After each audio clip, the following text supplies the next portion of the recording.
Oke guys, halo, good afternoon. My name is Marianti Manulang. Hari ini saya akan menjelaskan tentang Anderson Taxonomy dan rubrik. Oke, apa itu Anderson Taxonomy?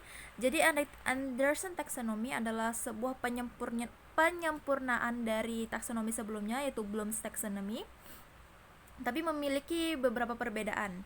Salah satunya adalah Anderson Taxonomy lebih menggunakan kata kerja dibandingkan Bloom's Taxonomy yang menggunakan kata benda. Lalu taksonom Anderson juga memperkenalkan gagasan kreativitas dan meletakkannya ke bagian paling penting dari bentuk pembelajaran tertinggi. Ya, 6 poin terpenting dari Anderson Taxonomy yang berbeda dari taksonomi sebelumnya. Yang pertama adalah mengingat tentang menjelaskan jawaban faktual, menguji ingatan dan pengenalan. Selanjutnya understanding, memahami, menerjemahkan, menjabarkan, menafsirkan, menyederhanakan dan membuat perhitungan.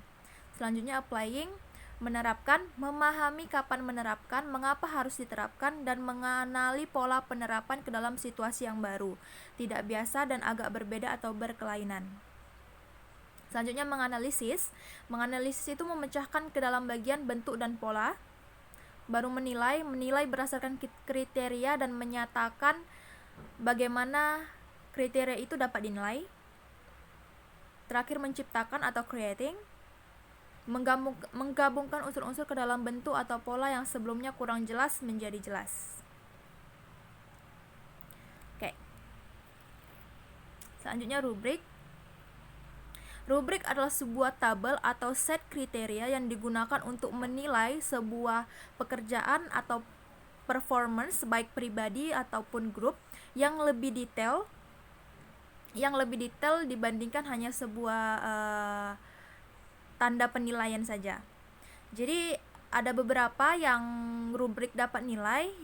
Yang pertama performance, a product, or a project. Dan ada 3 bagian dari rubriks. Yang pertama kriteria penilaian, rating, skala rating, dan indikator. Ya, sekarang beberapa types dari rubrik. Yang pertama ada holistic rubrics. Ya, holistic rubric terdiri dari satu skala dengan semua kriteria akan dimasukkan dalam evaluasi sedang dipertimbangkan, misalnya kejelasan, organisasi, dan mekanisme. Dengan rubrik holistik, penilaian memberikan skor tunggal, biasanya pada skala 1 sampai 4 saja. Maksud saya 1 sampai 6 berdasarkan penilaian keseluruhan dari pekerjaan siswa. Penilai mencocokkan pekerjaan siswa dalam satu deskripsi pada skala. Selanjutnya development rubrics. Ya, perbedaan utama antara rubrik pengembangan dan rubrik sifat analitik lainnya adalah bahwa rubrik perkembangan atau development rubrics bukanlah untuk mengevaluasi produk akhir atau kinerja. Sebaliknya, rubrik pengembangan dirancang untuk menjawab pertanyaan sejauh mana siswa yang terlibat dalam program atau layanan pengembangan keterampilan, kemampuan, nilai, dan lain-lain.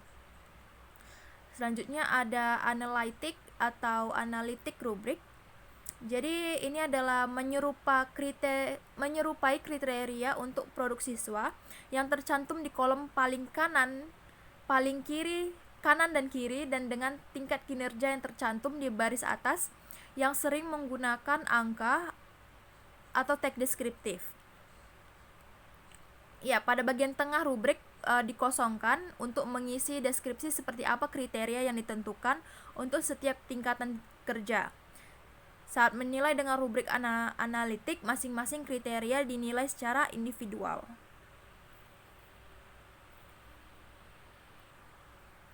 Selanjutnya bagaimana untuk membuat rubrik? Yang pertama, tentukan apa yang akan dinilai. Yang kedua, tentukan tipe dari rubrik mana yang akan digunakan. Tentukan kriteria. Terus tentukan level penilaian. Yang terakhir, tuliskan deskripsi pada setiap level di rubrik. Oke, terima kasih, itu yang bisa saya jelaskan. Semoga membantu dan memberi manfaat. Terima kasih.